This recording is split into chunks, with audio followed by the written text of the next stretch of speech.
അസ്സലാമു അലൈക്കും വറഹ്മത്തുള്ളാഹി വബറകാതുഹു. മഅല്ലാഹ്, അള്ളാഹുവിൻ്റെ നാമങ്ങളുടെ കൂടെ എന്ന നമ്മുടെ റമദാൻ പ്രോഗ്രാമിൻ്റെ 8ാമത്തെ എപ്പിസോഡിലേക്ക് സ്വാഗതം. ഇന്ന് നാം പരിചയപ്പെടാൻ പോകുന്ന അള്ളാഹുവിൻ്റെ നാമം ലത്തീഫ് എന്നുള്ളതാണ്. നാം ധാരാളമായി കേട്ടുപരിചയിച്ച വിശുദ്ധ ഖുർആനിൽ അള്ളാഹുവിൻ്റെ നാമമായി 7ഓളം തവണ കടന്നു വന്ന പദപ്രയോഗമാണ് ലത്തീഫ് എന്നുള്ളത്. ലാ തുദ്രിക്കുഹുൽ അബ്സാറു വഹുവ യുദ്രിക്കുൽ അബ്സാർ വഹുവൽ ലത്തീഫുൽ ഖബീർ എന്ന് വിശുദ്ധ ഖുർആനിൽ നിങ്ങൾക്ക് കാണുവാൻ കഴിയും.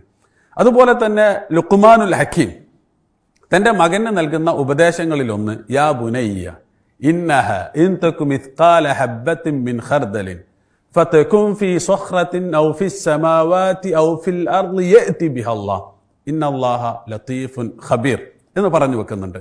അത് മകന് നൽകുന്ന ഉപദേശം ഒരു മനുഷ്യന്റെ കർമ്മം എവിടെയാണെങ്കിലും അള്ളാഹു സുബ്ഹാനഹു വ തആല അത് കൊണ്ടുവരും എന്നുള്ളതാണ്. അപ്പോൾ ഇവിടെ ലത്തീഫ് എന്നുള്ളതിന് 2 അർത്ഥങ്ങളാണ് പണ്ഡിതന്മാർ പറഞ്ഞു വെച്ചിട്ടുള്ളത്.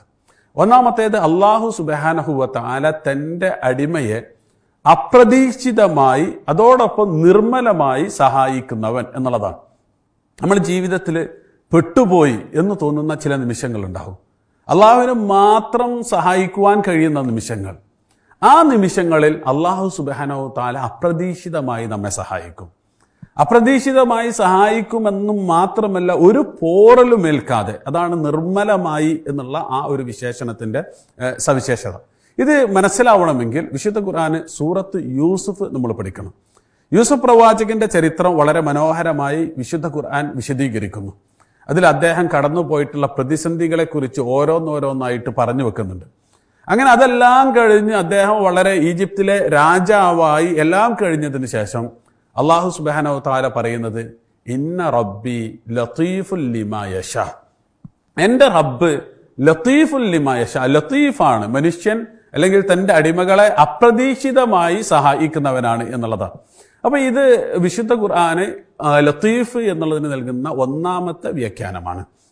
ഇതിന്റെ 2ാമത്തെ വ്യാഖ്യാനം എന്നുള്ളത് അള്ളാഹു സുബ്ഹാനഹു വ തആല മനുഷ്യരുടെ ഉള്ളുകള്ളികൾ അറിയുന്നത്, എല്ലാ കാര്യങ്ങളും സൂക്ഷ്മമായി അറിയുന്നവനാണ് എന്നുള്ളതാണ് ഇതിന്റെ 2ാമത്തെ വ്യാഖ്യാനം.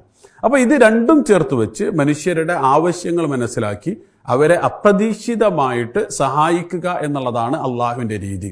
അപ്പൊ ഈ വിശേഷണം യഥാർത്ഥത്തിൽ നമ്മൾ പഠിച്ചെടുക്കുന്നത്, മനുഷ്യർക്ക് അതിൽ നിന്നുള്ള പ്രചോദനം എന്താണെന്ന് ചോദിച്ചാൽ അള്ളാഹുവിന്റെ സഹായം ഏത് നിമിഷവും നമുക്ക് വന്നെത്തിയേക്കാം. അലാ യഅലമു മൻ ഖലഖ വഹുവൽ ലത്തീഫുൽ ഖബീർ. അള്ളാഹുവാണ് സൃഷ്ടിച്ചത്.